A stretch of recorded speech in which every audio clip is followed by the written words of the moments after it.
Assalamualaikum warahmatullahi wabarakatuh. Perkenalkan, nama saya Ferry Hendrawan, mahasiswa Fakultas Teknik Informatika Universitas Islam Riau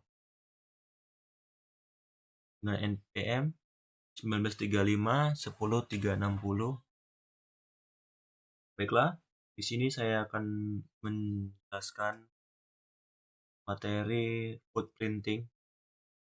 Footprinting adalah segala mengumpulkan informasi target yang akan dihack sistemnya sebelum kita menguasai sistem hacking. Footprinting juga sering dikatakan seni mencari atau mengumpulkan informasi yang berkaitan dengan target yang akan diserang. Footprinting ini dibagi menjadi dua jenis. Yang pertama ada inner footprinting, yang kedua lalu ada outer footprinting. Yang pertama ini inner footprinting. Ini pencarian informasi terhadap suatu situs di mana kita telah di jaringan komputer target. Dalam artian, kita di dalam gedung dan menggunakan fasilitas internet gratis dari target. Lalu yang untuk kedua itu, outer footprinting, itu pencarian informasi terhadap suatu situs di mana kita tidak berada dalam jaringan komputer target. Yang pertama ada beberapa perintah yang akan saya jelaskan. Yang pertama, whois. Pertama kita buka dulu terminalnya. Lalu kita masuk ke root tertinggi. Lalu pertama kita masuk perintah yang pertama itu whois. Whois ini prosedur untuk mendapatkan perintah domain. Informasi tersebut bisa berupa pemilik domain, alamat, nomor telepon, nomor email, dan kapan domain itu didaftarkan dan kapan domain itu expired. whois ini sendiri memiliki kegunaan dan lain yang itu untuk mendukung keamanan dan kestabilan dari internet dengan menyediakan fitur masih seperti kontak yang bisa dihubungi dengan jaringan ISP dan pemilik domain. whois juga berguna untuk menggunakan informasi ketersediaan domain sehingga domain itu tersedia atau belum artian diregistrasi orang lain, kita bisa meregistrasikan atas nama domain tersebut. Selain itu juga, whois bisa membantu penegakan hukum dalam investigasi pelanggaran hukum dalam suatu negara seperti terorisme, pornografi, perdagangan organ, dan illegal content. Di sini cara penggunaan whois ini kita pertama ketik dulu whois, lalu nama domain. Di sini saya akan coba unri.ac.id.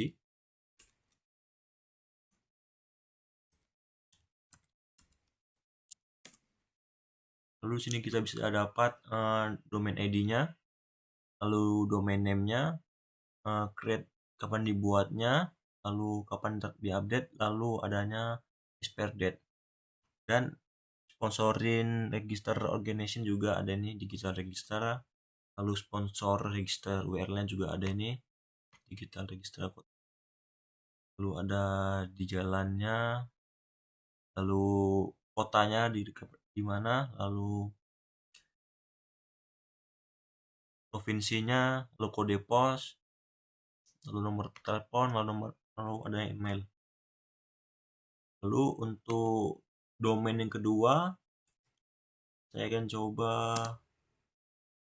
tokopedia.com. Ini ada salah ketik.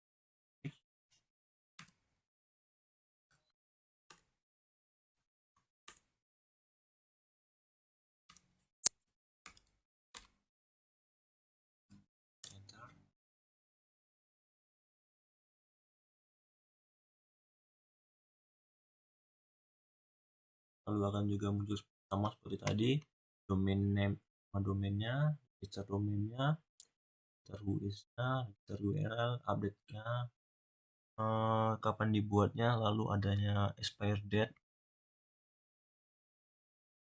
dan server. Sini juga ada update database-nya.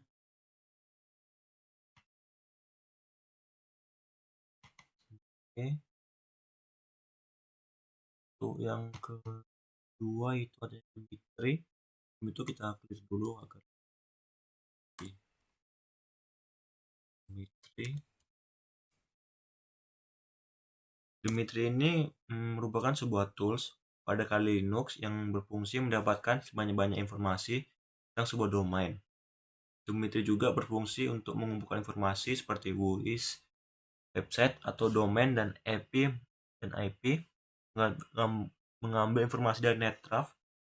Netgraph ini sebuah penyedia layanan proteksi gangguan cybercrime di berbagai inframe. Kemudian Dimitri juga melakukan subdomain melalui website yang digunakan sebagai target, mengumpulkan alamat email domain, dan melakukan scanning daftar port yang terbuka. Di sini ada beberapa panduan menggunakan Dimitri. Yang pertama itu yang untuk menyimpan hasil scanner, lalu I ini untuk mencari WHOIS pada alamat IP pada host, lalu W ini untuk mencari WHOIS pada domain nama host dan lain-lain. Lalu untuk melakukan perintahnya itu sama seperti WHOIS, yang pertama nama Dimitri, lalu nama domain.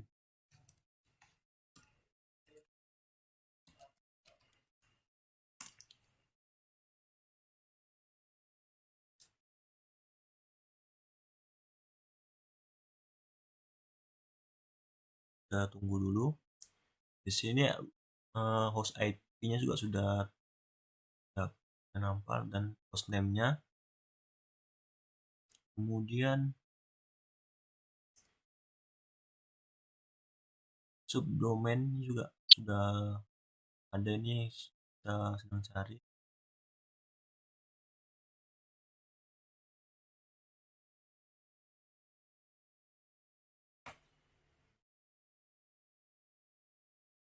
Ini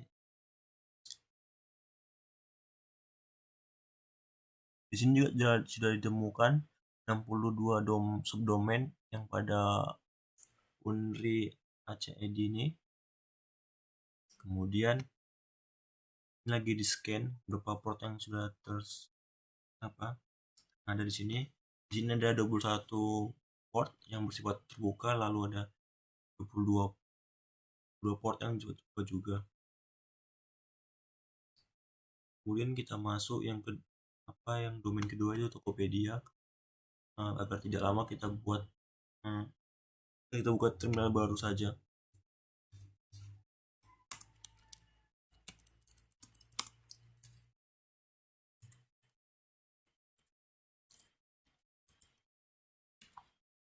Masuk nama domainnya.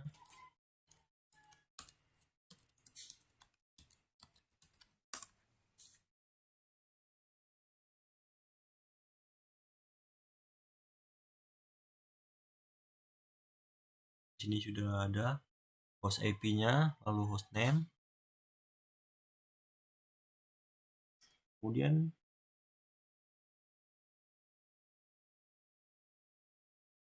ini subdomain yang kita cari, dan sudah dijumpai 8 subdomain pada host Tokopedia. Di sini lalu masih proses scanning portnya. Tunggu sebentar.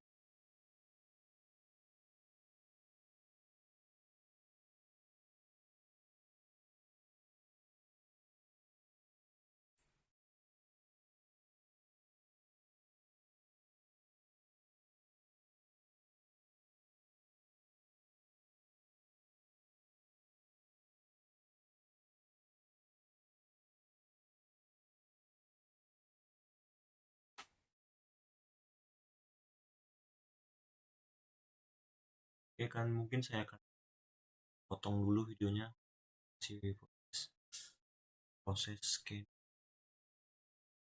tidak makan waktu lama.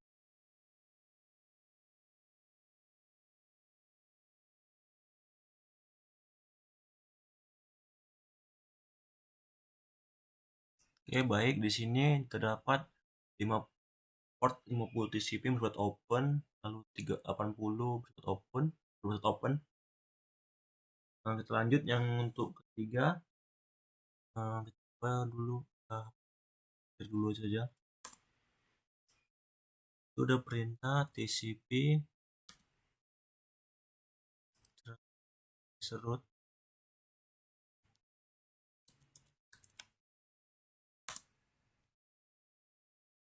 TCP traceroute ini merupakan alat diagnosis jaringan yang digunakan secara real time untuk mengambil jalur ya yang diambil target pada jaringan IP dari sumber ke tujuan. TCP traceroute ini juga melaporkan alamat IP dari semua router yang tersambung. TCP traceroute ini juga mencatat waktu yang diambil dalam suatu hops yang terjadi pada proses routing ke tujuan. Cara TCP traceroute ini sama juga menggunakan Who is dan Dimitri yang kita apain dulu namanya, kemudian nama domainnya.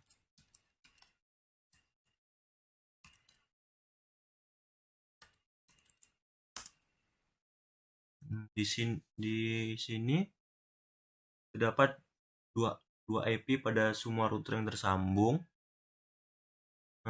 serta dengan kecepatan 30 hops max, kemudian ada 60 byte paket, serta mencatat catatan waktu yang diambil pada suatu hops yang terjadi selama proses routing ke tujuan. Kemudian yang untuk kedua yaitu tokopedia.com.